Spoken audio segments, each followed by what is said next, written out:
We're the Hidradenitis Suppurativa. If you've got HS, you'll want to meet us. It's not your fault, put the shame to a halt. HS Divas know how to have a ball. The Hidradenitis Suppurativa. Hi everybody, welcome to this episode of Hidradenitis Suppurativas. Today, Cyd and I are going to talk about traveling with HS. So, one of us had to travel, not me, to come here to record the Divas podcast. With all of the growth in HS Connect, I've been traveling a lot lately. So I'm super excited to talk about kind of what traveling looks like with HS, any tips or tricks that we can offer you. I just thought of one that I hadn't. I'm like, you give them to us all the time, girl. I know, but okay, we'll talk about that one later. Traveling, we know, can be very, very difficult when you have HS. There are a lot of hurdles that we can face sitting in airplane seats, being uncomfortable, the cause of, walking through airports that are freaking-normous, the stress of that, getting to airplanes, doing all of that, sleeping in hotel rooms with white sheets. I mean, it just really runs the gamut of, what can cause issues for those of us traveling with HS. So, Cyd, tell us, what your little tips and tricks are or things that you've figured out along the way. So, I think each time I travel, honestly, I, get better. And it's really interesting and cool.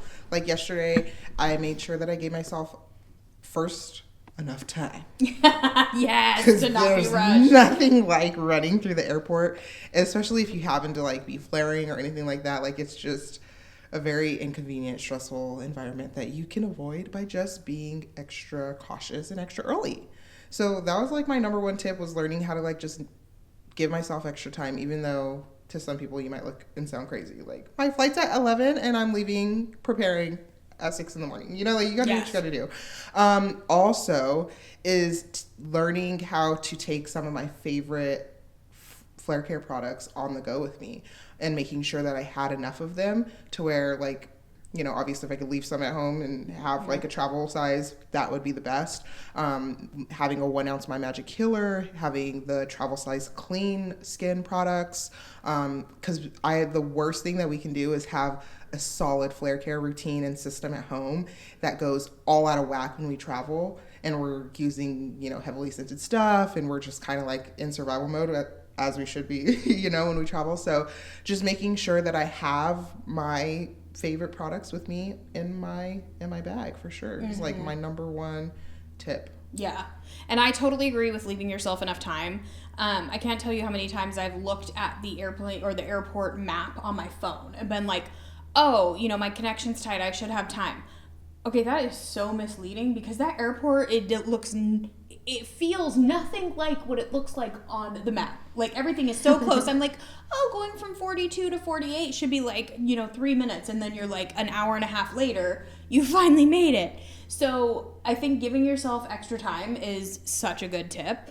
The other thing I want to talk to people about too is, if you are having a really bad flare and walking is causing you a lot of pain, ask for a wheelchair. Swallow your pride. Take care of yourself first. No one cares that you're in a wheelchair. You are wheeling by 1,000 people who will never remember you. They don't even look your damn way. You are insignificant to them. Yeah. So don't let your pride get in the way of what's actually best for your body. Yeah. So, and not to mention, not anymore really, but you used to get through security faster in a wheelchair, but I'm finding that now, a lot of people are asking for wheelchairs, so that it's not quite as quick as it used to be. The other tip I would say is, if you are flaring, go up and ask the stewardess, or I'm sorry, the people at the desk at the gate, if you can board early. Yeah. If you can pre-board. So I often will go up and say, I have a skin condition. Is it okay if I pre-board? And they will never really say no. I like to have that conversation with them because as an able-bodied looking person, sometimes you get looked at the wrong way. So that's why I personally like to go up and ask them that question, so that when I come through that to pre-board and I don't have small kids and I'm not an elderly person or I don't have an obvious disability, that there's no question about that because I've already asked. I think those are two things that really do help with the stress. I would say the other thing I've found, actually we found it through my uncle who has a back problem, but basically it is a blow up butt cushion.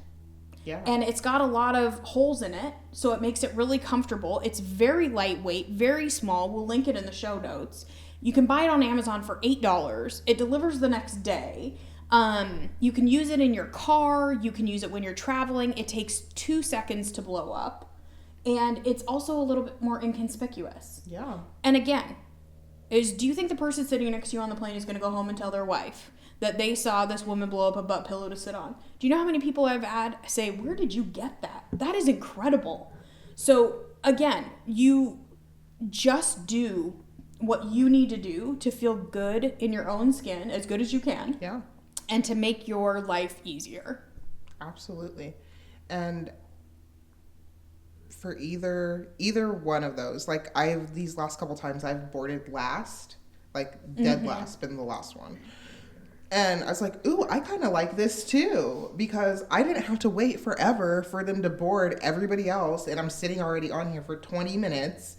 It wasn't that extra 20 minutes that I was sitting on there. I was like, oh, bet I'm the last one on. They're about to run us these rules and regulations and we're going to be in the air. And it was really, really interesting and neat. Now you do have to wait more towards the end, obviously to get off. But I still just I didn't see a problem with that because there was only one other person who's going to wait for me versus sometimes we get up and we need a little second to adjust and things like that. So whatever works best for you, go with that. But just don't feel bad for doing what works best for you. And even as a mom who has traveled with HS, bringing the baby through the airport, I was stressed at first, but honestly people are super nice and are helpful, and nobody cares. At the end of the day we think people care so much, but they really, really don't.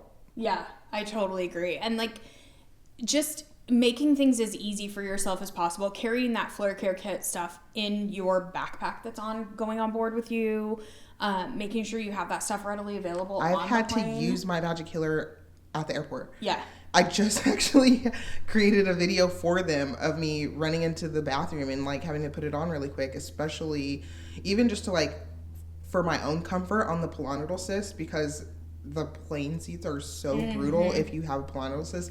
Even if it's not active, you just know sitting in that same position for whatever amount of time your flight is, it's gonna make it feel like it wants to flare up afterwards. So it's just really learning how to listen to your body and not neglecting yourself because you know that you're going on that girls trip or the trip made it out the group chat.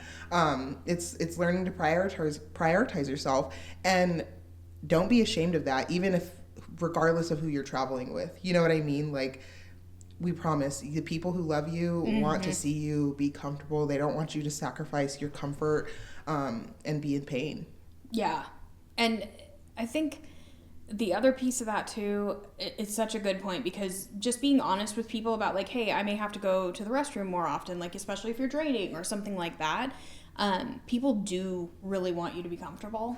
I would also, if you're not able to, for long flights, I can't sit in a regular coach seat because it just kills my body and it gives me a more tendency to flare. So I just know now, when I'm booking a flight, I'm checking the price for Comfort Plus or whatever that middle of the road seat is, between the two. And just knowing that is now my minimum of what I will travel in. So if I have to wait to go because I need to save up an extra couple $100 so that I can be comfortable on the way there, then so be it. Yeah. Because it does me no good to do the, weekend fare on Southwest, but then pay for that the entire time I'm there. Yeah. So setting it up for success that way. I think one of the other interesting things is people always think that they're stressing before a vacation and that brings on flares. But which in some cases is true if you really are stressing. But excitement and joy is also a hormone that the adrenaline that comes with that, with the excitement and joy, can also bring on flares. Yeah. So if you're super excited to go on a girls' cruise and all of a sudden you start flaring, but there's not really any stress involved in that, people often overlook that adrenaline piece. Yeah. As a hormonally driven factor. So know that you're not alone if that happens. It may not actually be stress. It may be your excitement. So unfortunately, even at the times that we're like looking forward to going and doing something the most, we can have flares. And so it's almost like HS wants us to be completely even-keeled all the time. Don't get too upset. Don't get too stressed. Don't get too happy.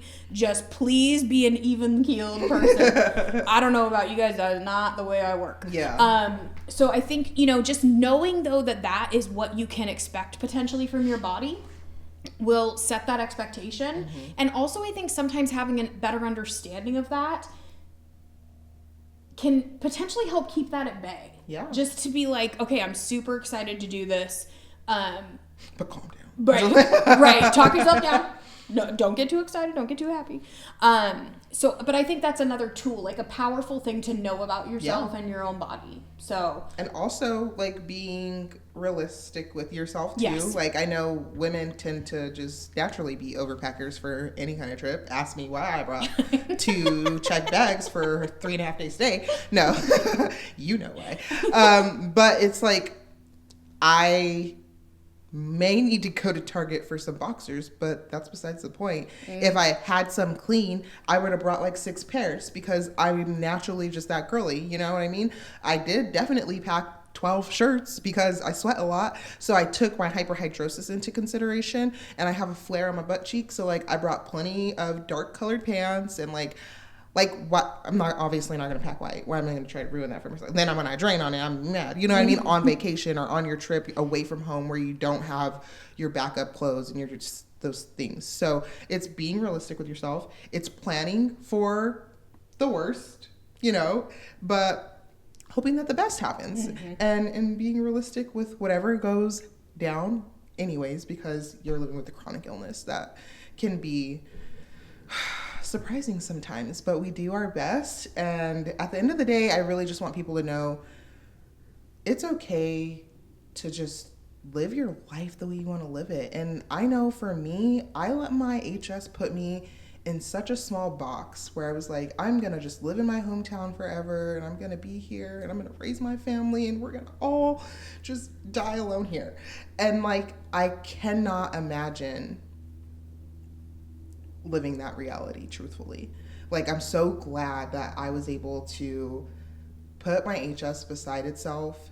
Granted, I was traveling for my HS, but I was still scared, and I didn't let it hold me back. And now, even though sometimes it can feel like there's a lot of barriers when you have to travel to do these things, what an honor it is to move our body and do and get out, so don't let it hold you back from traveling and living your life and going to your dream destination places, because says who that you can't fly internationally and be on a 12-hour flight. If you got to make little things to make it work for you, that's absolutely okay.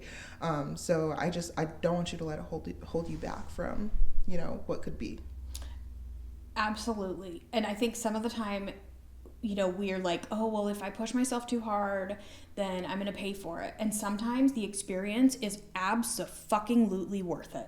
Yeah. Like, no, I am going to pay dearly when I'm done, but damn it, I am going to enjoy every minute of this and make all of the memories, because what I'm not going to remember afterwards is how shitty I felt for 2 days. Yeah. What I will remember is the amazing time that I had. And the amazing memories I made with those people, and how special, sorry, it's making me upset, how special it is to be with them. Yeah. You're not going to remember that you were flaring really badly. You're not going to remember that you spent 2 days, paying for it. Yeah. And it's important to like push ourselves to do those things, because we oftentimes will, like you said, kind of keep ourselves in a box. Well, I don't want to push myself too hard. I don't want to do this. when it comes to certain things, I think it's super unrealistic to do that. And you really just have to. And the last thing I wanted to mention too was like the hotel sheets. Yeah. Oh my gosh. I remember like that and bridesmaids dresses were like the two things that I would be like, oh my God, this is my worst nightmare. I know some people will pack like dark colored towels in their suitcase so that they can put those down so they can sleep on those. I was mortified when one of our warriors on one of these trips said that they were charged for the blood on their sheets at a hotel one time. Like, the if that audacity happens to you, of the hotels, period. But just the amount of like guilt that they must have like faced in that moment, I cannot imagine. You know, like it brings tears to my eyes because those are things that like we don't deserve that shame.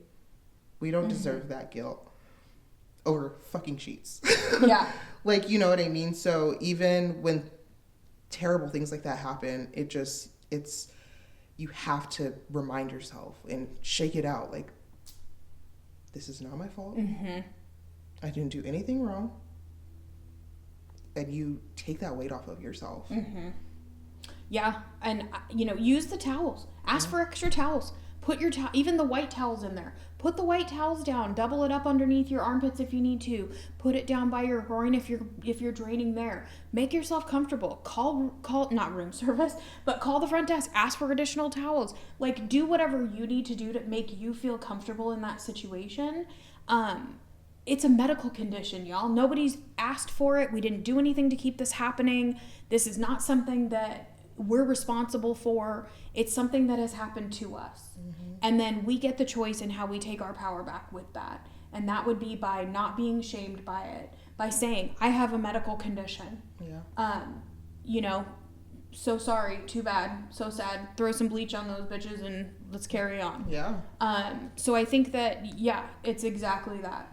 I'll leave a little tip. Thank you for your compassion. Yeah. You know, like, it's the little things that have the big impact, and that's a little thing that can happen in somebody's journey that can make a big impact on their mental health. And so we just want to remind you guys that white sheets, as much as they like, my sheets we're at Airbnb or they're white. But I was like, you know what? This is not my responsibility. This is not my fault. And you want to know why? Because I don't even know why you guys, out of all colors in the world, would even choose white. Like, yeah, you can bleach it, but I'm like, it's just really insane. So it's like, it's not our responsibility. At the end of the day, we're doing the best that we can. I have bandaged myself before bed instead of like, if I was at home, I might let it breathe, you know what I mean, during the nighttime, but I'm not at home. So I know that I want to keep it wrapped. I want to minimize the drainage from getting anywhere else.